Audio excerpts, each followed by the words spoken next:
comment les entreprises peuvent s'auto-évaluer, peuvent s'auto-mesurer et finalement comment on avance ensemble pour progresser sur ces sujets d'égalité professionnelle. Je pense qu'on a aussi des pistes de réflexion qui sont très intéressantes.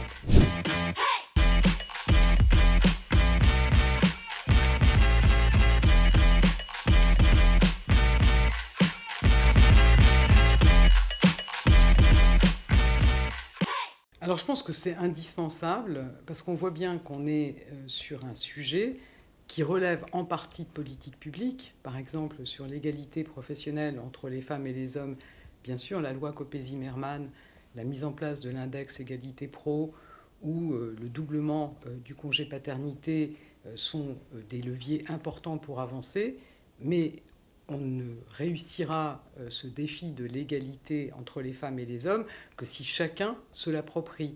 C'est chacun, par exemple, en tant que manager, qui doit se demander comment il peut organiser le travail de ses collaborateurs en évitant de mettre en difficulté ses collaborateurs dans l'articulation avec leur vie personnelle.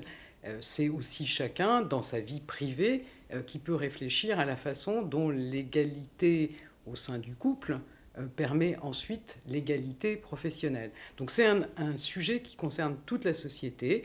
Donc oui, il faut avancer sur des politiques publiques, mais il faut aussi qu'il y ait une prise de conscience et que chacun participe à construire cette égalité entre les femmes et les hommes.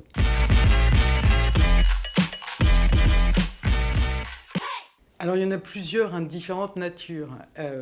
Peut-être si je cite celui qui me semble le plus porteur de progrès sur le champ de l'égalité professionnelle entre les femmes et les hommes, c'est d'essayer de tirer tous les enseignements de la crise qu'on vient de traverser, qui forcément a percuté nos vies, qui a, avec le recours massif au télétravail, aussi conduit à croiser vie privée, vie professionnelle. Et je pense que cette question finalement de quels enseignements positifs, quelles bonnes pratiques ont pu se développer à l'occasion de la crise.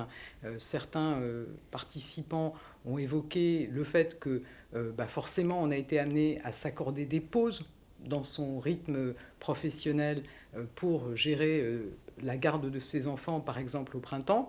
Et pourquoi on ne se l'autorise pas de façon permanente dans sa vie professionnelle, ce qui permet de baisser le stress qu'on peut avoir quand on a des enjeux contradictoires à gérer. Je pense qu'il faut vraiment qu'on arrive à capitaliser sur toutes les bonnes pratiques, tous les enseignements positifs qu'on peut tirer de la crise.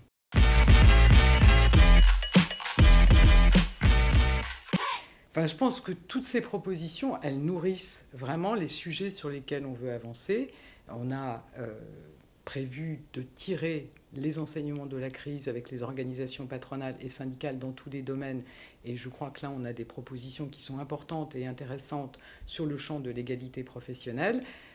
Il y a aussi des propositions de nature différente sur à la fois l'amélioration du fonctionnement de l'index égalité pro. C'est quelque chose qui me tient à cœur parce qu'on est finalement la troisième année de mise en œuvre de cet index et on voit que notamment pour les plus petites entreprises, il y a des problèmes pour mesurer effectivement les différents indicateurs. Donc il faut qu'on arrive à progresser. Il y a des propositions pour élargir aussi le champ de cet index, ou en tout cas pour prendre en compte des nouvelles dimensions. On a décidé, vous savez, de doubler le congé paternité.